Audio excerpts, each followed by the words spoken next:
Good evening my dear students. स्वागत है wanted sir channel में। आज मैं बात करूंगा सीओटी के टॉपिक पे। मैंने वैसे विद्यार्थी का सीओटी का आंसर की चेक किया, 2 दिन पहले सीओटी का आंसर की आया था और मैंने चेक किया वैसे विद्यार्थी का चेक किया जिसका 12th बोर्ड में 90 प्लस स्कोर था। और उसका जब मैंने सीओटी का आंसर की चेक किया तो पता चला कि उसका 28% है। आप बता सकते हैं कि सीयूटी का सिलेबस और बोर्ड का सिलेबस दोनों का सेम है, और जो बोर्ड में क्वेश्चन पूछा था वही सिलेबस से आपका सीयूटी में पूछा था, और वही विद्यार्थी का देखिए बोर्ड में 90 प्लस स्कोर है और वही विद्यार्थी सीयूटी में 28% है। अगर बच्चे के पास क्वालिटी रहता तो सीयूटी में भी अच्छा परसेंट आ जाता। या तो बोर्ड आपके साथ गलत कर रहा है, मतलब बोर्ड स्टूडेंट का लाइफ खराब कर रहा है। कल की घटना है, जब मैं क्लास छोड़ा अपने सेंटर से तो उसी पीरियड में एक बच्चे के पिताजी आते हैं, भरे हुए मन से उसके पिताजी मेरे पास आते हैं और अपने बच्चे के बारे में हमको बताते हैं। और क्या बताते हैं मैं आपको शेयर करना चाहूँगा, आपको भी बताना चाहूँगा। बात यह है कि उसके पिताजी अपने बच्चे को लगभग 12 वर्षों से दिल्ली में रखा। उसका पिताजी का भी सपना था कि मेरा बेटा पढ़ लिख के एक अच्छा इंजीनियर बने। उसके पिताजी का ही सपना था कि मेरा बेटा इंजीनियर बने, और उस सपना को सोचते हुए अपने बच्चे को दिल्ली में रखा। उसका बच्चा ठीक ठाक रहा, 12th में भी अच्छा नंबर आया, 90 प्लस स्कोर आया। और उस समय उसका पिताजी आस और विश्वास के साथ था कि चलो मेरा बच्चा लगभग ठीक जा रहा है, यहाँ तक अच्छा मार्क्स भी लाया है, पढ़ भी अच्छा रहा है। और वही बच्चा जब सीयूटी में बैठता है और सीयूटी में जब बैठने के बाद जब उसका आंसर की आता, मतलब रिजल्ट आता है, तो पता चलता है कि जिस बच्चा का परसेंटेज 12th बोर्ड में 90 प्लस स्कोर था और आज वही बच्चा का सीयूटी में लगभग 35% है। हमको भी बहुत खराब लगा ये सब बात सुन के, जिससे पेरेंट्स का आशा था कि मेरा बेटा पढ़ लिख के कुछ अच्छा पोस्ट पे जाएगा। और जिस समय उसका बोर्ड का रिजल्ट आया था, अच्छा मार्क्स आया था, 90 प्लस स्कोर आया था, उसमें काफ़ी खुश था, मीडिया बाजी हुआ था, बहुत जगह से इनविटेशन आया था स्कूल वगैरह से, पूरा सोशल मीडिया में पूरा इसका फोटो शूट हो रहा था। और वही बच्चा जब सीयूटी का एग्जाम दिया और पता चलता है जब उतना कम नंबर आता है, यानी 35% जब आता है, तो उसी दौरान उस पेरेंट्स का पूरा सपना चकनाचूर हो जाता है। एक और घटना बताना चाहूँगा कि खोरी की एक लड़की होती है जो कि अपने निवास स्थान से 12th बोर्ड लिखती है, और लिखने के बाद जब उसका रिजल्ट आता है उस लड़की का, उस छात्रा का, तब पता चलता है कि इसका 90 प्लस परसेंट है 12th बोर्ड में। और 90 प्लस स्कोर, 90 प्लस परसेंट आने के बाद उसके पेरेंट्स बहुत खुश हो जाते हैं, उसके घर वाले भी, पूरा फैमिली पूरा खुश हो जाते हैं। और साथ में ही स्कूल में 3rd टॉपर है। उस बच्ची को स्कूल से फोन आता है कि आप अपने साथ अपने माता पिता को स्कूल लेकर आए, और स्कूल में उस बच्ची के साथ माता पिता को भी सम्मानित किया जाता है, और वो फोटो पेपर में भी आ जाता है। वही अखबार का फोटो बच्ची के साथ माता पिता अपने पूरे रिलेटिव के पास भेज देता है, और सभी रिलेटिव वो फोटो अपने बच्चे को दिखाकर कोसने लगते हैं।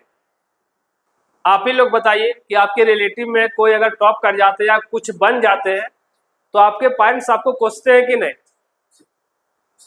उसके बाद उस पेरेंट्स को क्या मन करता है कि जिस बच्ची का 90 प्लस स्कोर आया था, जितना मीडिया बाजी हुआ था, उसको 25,000 का फोन भी दे देता है। उसके बाद बच्ची का भी मन बढ़ जाता है और बच्ची स्कूटी का भी डिमांड अपने पेरेंट्स से कर देते हैं। उसके बाद सीयूटी का एग्जाम आ जाता है और एग्जाम का सेंटर पड़ता है हजारीबाग। उसके बाद पेरेंट्स का क्या मन होता है, पेरेंट्स सोचते हैं कि अब क्यों नहीं इस बच्ची का शिक्षा हजारीबाग से ही कराते हैं।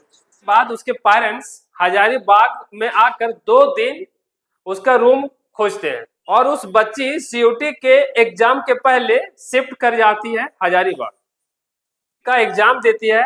उसके बाद रिजल्ट आता है, वही लड़की का 12th बोर्ड में 90% था और जब वही लड़की सीयूटी में जब बैठी और एग्जाम लिखी तो पता चला कि इसका 28% रिजल्ट है। अभी का जो शिक्षा नीति है सो 8वां बोर्ड, 9वां बोर्ड, 10वां बोर्ड, 11वां बोर्ड, 12वां बोर्ड, लगता है लोगों को कि बच्चा बहुत स्ट्रांग है, बहुत तेज है। हम लोग के समय में था सिर्फ 10 और 12।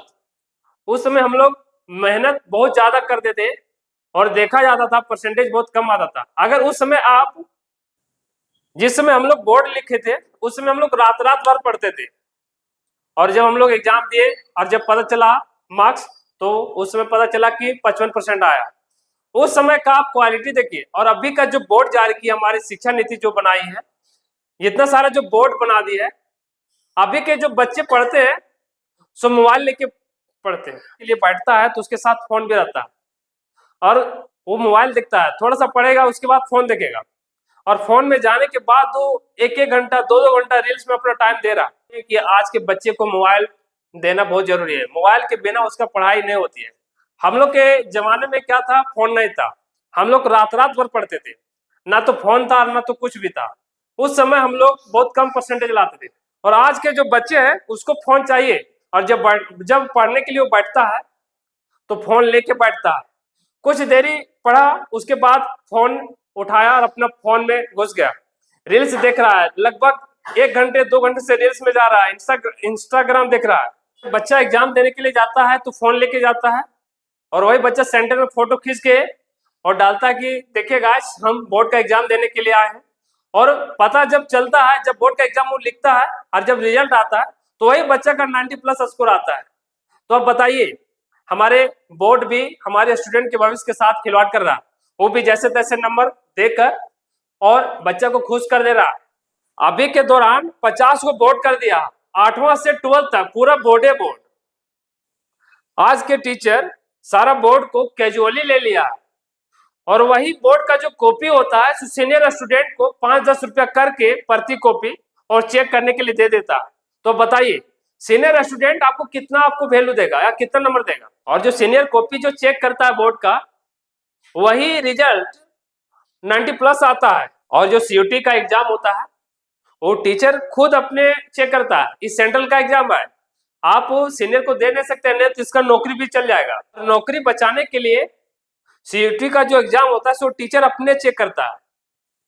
उसमें जो सीयूटी का जो रिजल्ट आता है और जो कॉपी चेक करता है टीचर, सो क्वालिटी वाले बच्चे को ही सिर्फ नंबर मिलता है। सरकार को भी बोर्ड के प्रति एक सख्त कानून बनाना चाहिए और वैसा टीचर जो बोर्ड का एग्जाम में सीनियर स्टूडेंट से जो कॉपी चेक करवाता है 5-10 रुपया देकर, तो सरकार को एक सख्त कानून बनाकर जो टीचर ऐसे करते हुए पकड़ाया तो उसका नौकरी सस्पेंड कर दिया जाता। ऐसा सख्त कानून बनाना चाहिए हमारे बोर्ड को और शिक्षा नीति को। मैं सेंट्रल गवर्नमेंट से रिक्वेस्ट करना चाहूंगा कि वैसे टीचर जो सीनियर स्टूडेंट को कॉपी चेक करने के लिए देते हैं और ऐसे करते हुए पकड़ा जाए तो उसे उसका नौकरी भी सस्पेंड कर दिया जाए और बच्चे की भविष्य को बचा लिया जाए। आप लोग जो इस वीडियो को देख रहे हैं, क्या आपको ऐसा लग रहा है ये गलत हो रहा है कि सही हो रहा है? आप लोग बताइए, और नहीं तो हम लोग भी धरना प्रदर्शन के लिए मजबूर हो जाएंगे और रोड पर हम लोग भी उतर जाएंगे धरना करने के लिए और सरकार को ऐसे कानून बनाने के लिए बाध्य कर देंगे हम लोग। और सरकार को बनाना ही पड़ेगा ऐसे रूल। और आप देखिए रहे कि इस बोर्ड के कारण कितना स्टूडेंट लोग का जाने भी जा रहा है। जब रिजल्ट आता है बोर्ड का और जब बच्चे का मार्क्स पता चलता है तो कुछ स्टूडेंट कहीं से कूद जाता है या फिर फांसी लगा लेता है। तो आप समझिए बोर्ड हमारे बच्चे के भविष्य के साथ क्या कर रहा है। धन्यवाद, जय हिंद।